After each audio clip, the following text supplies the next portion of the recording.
Springfield, Missouri. Queen City. Route 66. The Old Clocks. South of the Mason-Dixon line. Wilson's Creek. What about the square? I think that this story is such a story of hope and of courage. Not only that we get to draw from our history from, but that can push us into the future. Springfield, Missouri. Gathered rocks from the Jordan were used to build this Church of God in Christ. The Millie Project is a story of our local, regional, and national history through the lens of Millie Sawyers, who was a black woman who sued for her freedom in Springfield and won for her freedom years before Dred Scott ever did.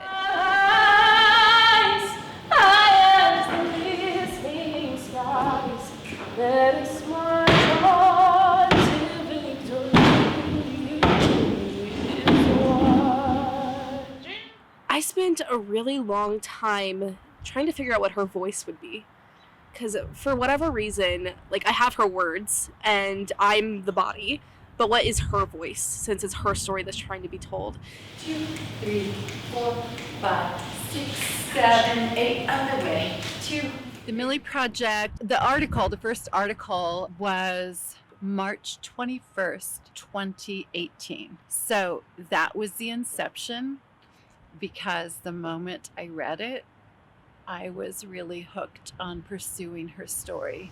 Between 1980 and 2015, the number of people in prison rose from 500,000 to over 2.3 million.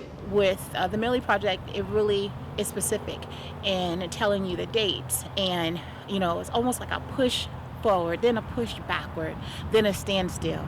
You go through emotions when you hear this, when you see this theater production, and you start to realize, even as an African American woman myself, it's like, my gosh, there's a lot of forebears, because I didn't go through a lot of things personally, but they had to be so strong.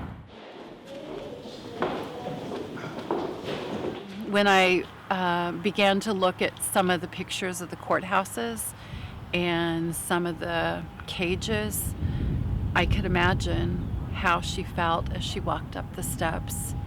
And I really cannot imagine having the tenacity to continue that journey.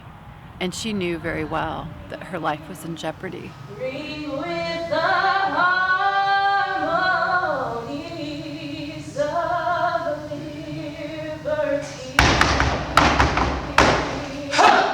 I just spent so many nights just like trying to hear her voice, and I listened to tons of the freed slave interviews I can find on YouTube and what their voices sounded like, and how could I carry her journey through my voice, because she was a slave. She got moved from state to state to state and sued 4 times total, which is crazy.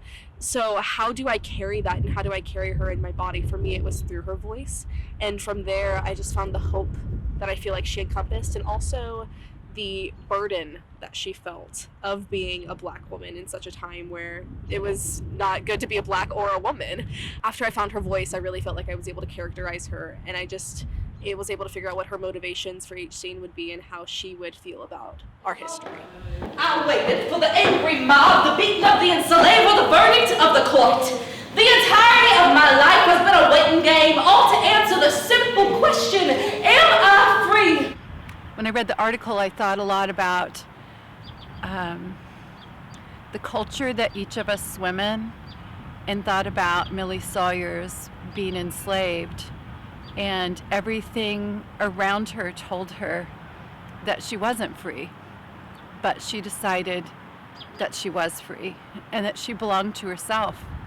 The Millie Project is really something that's special to my heart. Not only do I love Miss Kendra that started this whole thing and her students, and now more professionals coming aboard, but I think it is really something that's cracking open what we need about omitted history.